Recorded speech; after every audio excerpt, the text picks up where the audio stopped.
He's chairman of the Oversight Committee of Government Reform Committee, too, and he's been in the eye of the storm of all these investigations from the Obama years now into the Trump years. Congressman Jason Chaffetz, welcome back. Good morning. Good morning. First off, when the tweets come out on Saturday, what are you thinking?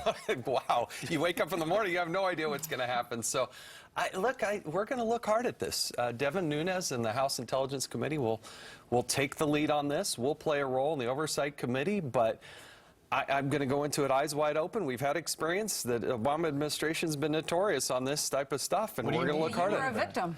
Well, yeah, look, let's remember what they did with James Rosen. Let's remember that the IRS did target, Americans based on their political beliefs. And in my own personal case, I had more than 40 Secret Service agents illegally tap into my records and dive into my background, and that's according to the Inspector General. So this stuff does happen, and it's not necessarily done the legal, lawful way.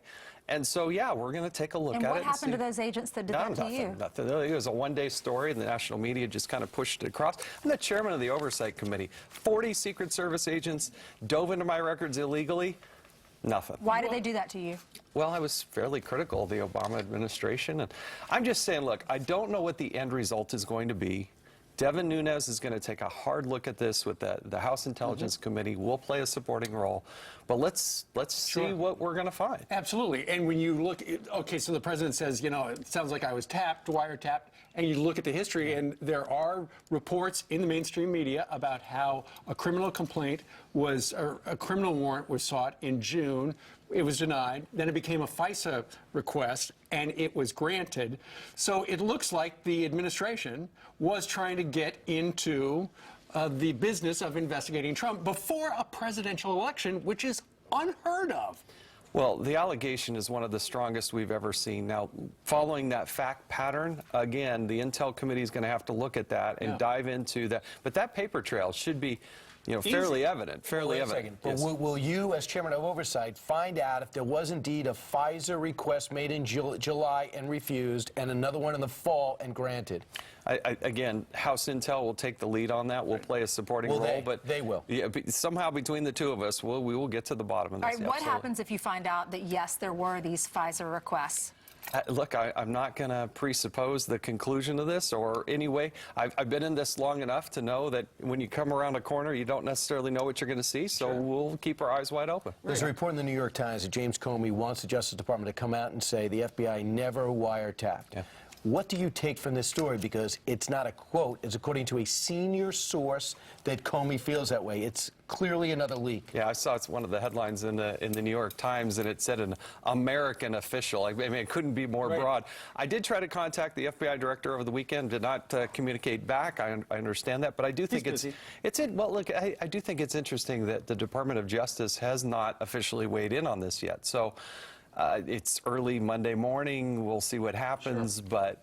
Who would? Concessions do that? Because it's Russia involved. And if so, do you go to the deputy who was appointed by Obama? I don't know. We're not going to have this solved by Wednesday, but we are looking at it. And since you're in the business of oversight, how about the fact that in the waning days of the Obama administration, it sounds like they changed the NSA rules so that they could take the intel that they had and spread it all over the place, leaving 1 million landmines that are going to be blowing up for the next year to try to destroy Donald Trump. Well, look, I saw you had Tucker Carlson on earlier. He's exactly right. There are a lot of things that we need to look at.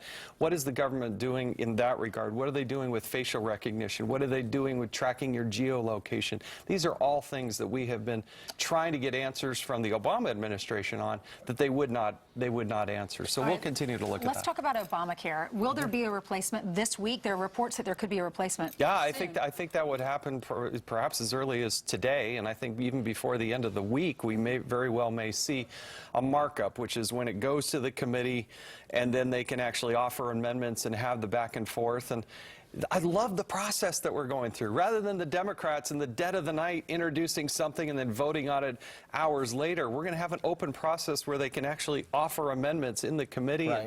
and we'll see what the conclusion Does it bother you that Jim Jordan, the Freedom Caucus, do not agree with what they know about Paul Ryan's plan? Does it bother you that Rand Paul feels shut out? No, well, look, Rand Paul's in the Senate. He's actually got a pretty darn good plan, which there's lots to like his about. Plan? Well, there's lots to like about it, but let the process play out. What we do know is that Obamacare is in a death spiral, and for those of us that are paying higher deductibles, You have Obamacare. It's awful. It's terrible. We have such trouble finding the doctor we want to use. It costs more. We get less.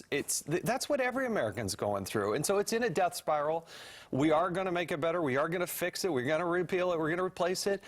But appreciate the process where each member gets to weigh in on this, not just heavy-handed, hey, here it is, and take it or leave it. Yeah. Senator Rand Paul was upset. Over the weekend, he was on a lot of the Sunday shows talking about the fact that he was shut out of the process, and he was saying, remember when Nancy Pelosi said, we need to pass it and then we'll read it? He's saying that that's what's happening here, too. No, that's hogwash. Look, he should be focused on the Senate. What he was complaining about is the House process. But the House is going to introduce something, and we're going to go through this process, and it'll play out over the several weeks, and that's the way it's supposed to be. And then next step after that, taxes, right?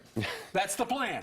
Look, we're going to get some big things done, and that's what President Trump wants to do. It's what I want to do. It's what America elected us to do. So that's what we got to do. Has the Russian turbulence slowed down the agenda? No, look, we can walk and chew gum too, and these are very serious allegations. But I see, the Democrats are over there flailing with their heads on fire, and they still can't figure out how they lost the election. But I see no evidence of collusion between the Russians and the Trump campaign. There was some incidental communication or contact, but where's the evidence on that? I just don't see it. Don't you think that if they had information that would tie, Jeff Sessions, there's a picture of him getting the envelope full of the 50s with the microfilm, we would have already seen that. Yeah, they want to play that movie. They just don't have it. And so, but the Intel Committee, the Oversight Committee, we're taking this very seriously, and we will dive into it, and we will look at it and see where it takes us. Great.